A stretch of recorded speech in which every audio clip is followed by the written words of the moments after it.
L'État islamique, la crise des migrants, la situation politique intérieure de la Turquie, de ces trois sujets, nous allons parler avec M. Haki Akil, qui est l'ambassadeur de Turquie à Paris.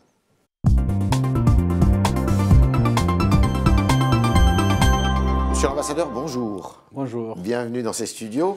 Alors on a appris que tout à fait récemment, la police turque a arrêté des membres présumés de l'État islamique en Turquie, parce qu'il y a un grand sommet du G20 qui doit se dérouler en fin de semaine prochaine dans votre pays.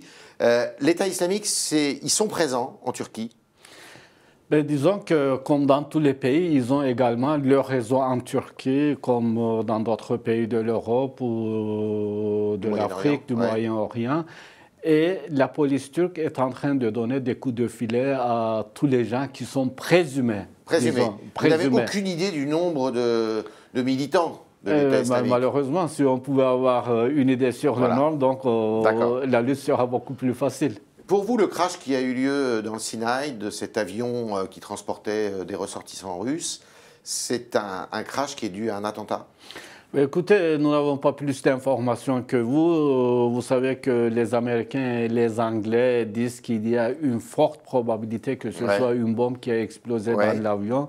Bon, il faut attendre la fin de l'enquête pour avoir une idée sûre. Est-ce qu'à votre avis, ce genre d'événement, qui est un événement dramatique, quand on connaît le peu quand même d'amitié entre Moscou et Ankara, est-ce que ça peut freiner les ardeurs de la Russie en Turquie?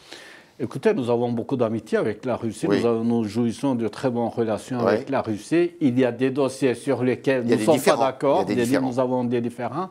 Il y a d'autres grands dossiers sur lesquels nous coopérons de très près. La Russie est un grand pays de la région, la Turquie également. Vous voyez d'un œil favorable la présence des Russes aux côtés de Bachar el-Assad? Ben, écoutez, ça dépend de ce qu'ils veulent faire en Syrie. Nous avons des contacts réguliers avec les Russes et dernièrement, notre président et notre ministre des Affaires étrangères ont eu des discussions très ouvertes avec les Russes. Nous avons dit, si vous voulez une Syrie multiculturelle, multiethnique, multiconfessionnelle et séculaire, avec l'intégrité territoriale de la Syrie, nous pouvons travailler avec vous. D'accord, ce sont les conditions. Voilà, notre position. Et notre but en Syrie ne doit pas être de sauver la peau de Bachar el-Assad, mais de sauver la Syrie. D'accord, donc ça ne passe pas par le maintien en place de Bachar el-Assad. Voilà, parce que, vous voyez, en Syrie, le problème, c'est que ce n'est rien de personnel avec Bachar el-Assad, mais quelqu'un qui est à l'origine de la mort de 250 000 de ses concitoyens, de 7 millions de personnes déplacées au sein de la Syrie et 4 millions de réfugiés qui sont partis de la Syrie, logiquement et politiquement, ce n'est pas soutenable qu'ils puissent contrôler le pays. L'ennemi, c'est qui d'abord? C'est Bachar el-Assad ou l'État islamique? Les deux. Les deux. Alors, justement, il ne faut pas faire une priorité. Je crois que si on veut combattre Daesh en Syrie et en Irak, il faut essayer de résoudre deux problèmes. D'abord, à Damas et à Bagdad. C'est-à-dire, sinon, les attaques aériennes, tout ça, ça aide, c'est utile, mais ça ne peut pas résoudre le problème. Vous avez parlé d'attaques aériennes, mais il y a des propos qui m'ont interpellé, comme on dit aujourd'hui, de votre ministre des Affaires étrangères récemment, qui a dit: nous allons lancer très prochainement une offensive contre Daesh en Syrie. C'est quoi cette offensive? Écoutez, nous avons dit, et notre porte-parole a dit que toutes les options étaient sur table. C'est-à-dire, nous avons une politique très décisive, comme nos alliés de la coalition, de combattre Daesh. Et nous ne laissons aucune option à l'écart. Ça peut être terrestre? Si c'est nécessaire, ça peut être terrestre également. D'accord. Quand on dit nous laissons aucune option ouverte, donc toutes les options sont ouvertes. Alors, il y a une crise énorme qui est due... Mais par contre, je dois ajouter également que un groupe terroriste peut en cacher un autre. Donc, il ne faut jamais prioriser le groupe terroriste. Vous savez que la Turquie combat Daesh, mais tout en combattant également le PKK et le DHKPC, qui sont d'autres groupes terroristes dans la région. Je voudrais simplement qu'on parle, parce que c'est une conséquence de ce qui se passe là-bas, du problème des migrants. La Commission européenne a dit hier qu'on pouvait s'attendre d'ici à 2017 à l'arrivée de 3 millions de migrants en Europe. On sait que ces migrants, beaucoup d'entre eux passent par la Turquie. Quelle est la solution? Est-ce que les propositions que vous a fait Mme Merkel vous conviennent? C'est-à-dire, elle dit des centres qui accueillent ces migrants chez vous, sur votre territoire, en échange de quoi vous avez des visas, les Turcs, plus facilement. Et deuxièmement, eh bien, on rouvre, on accélère les négociations sur l'entrée de la Turquie en Union européenne. Écoutez, il ne faut pas confondre deux choses et il ne faut pas prendre les Turcs pour des naïfs parce que le dossier européen est un dossier à part qui sont passés, c'est-à-dire l'exemption des visas des ressortissants turcs était un accord que nous avions déjà commencé à négocier avec justement la réadmission des réfugiés qui partaient de la Turquie. Ce sont des accords qui vont en parallèle. Et l'accélération de l'adhésion de la Turquie dans l'Union européenne, c'est un sujet qui existe depuis 2005. Donc, il ne faut pas confondre les deux et puis essayer de mettre la carte, voilà, de jouer là-dessus et de montrer la carte. La Turquie accueille déjà 2 300 000 de réfugiés. Est-ce que ça déstabilise votre pays? Non. Je le dis toujours, M. Treher, que je suis fier d'être l'ambassadeur de Turquie, d'un pays qui a 2 300 000 réfugiés. Et dans les 6 derniers mois, nous avons eu 3 élections. Et pendant ces 3 élections, la présence de ces réfugiés n'a jamais fait l'objet d'une polémique politique. Ce n'est pas parce que nos politiciens sont meilleurs que les autres, mais parce que le peuple turc n'admet pas que le sort de ces gens qui sont en difficulté soit utilisé à des fins politiques. Je pense qu'il y a beaucoup de leçons à en prendre. Vous parlez des Européens, là, qui ont beaucoup de leçons à prendre de la Turquie. Je n'ai rien dit, c'est vous qui le dites. Alors, on parle de la politique intérieure turque, qui est compliquée. C'est pas compliqué, c'est très net. C'est très net. L'AKP, donc le parti du président Erdogan, a gagné les élections législatives dimanche dernier, majorité absolue. Pardon, excusez-moi, une correction. M. Erdogan n'est plus le président de AK Parti. C'est le président historique. J'ai dit le parti du président. L'ex-parti, disons. Voilà. Donc, 2 questions qui sont très importantes. La première, est-ce que cette super présidence que veut instituer M. Erdogan, qui veut avoir plus de pouvoir et avoir tous les pouvoirs de l'exécutif, est-ce que ça va se faire en changeant la Constitution? Monsieur Treher, c'est votre perception. Super présidence, tout ça, ça ne veut rien dire. Parce que... Présidence à la française, on va dire. Bon. Allez. Bon.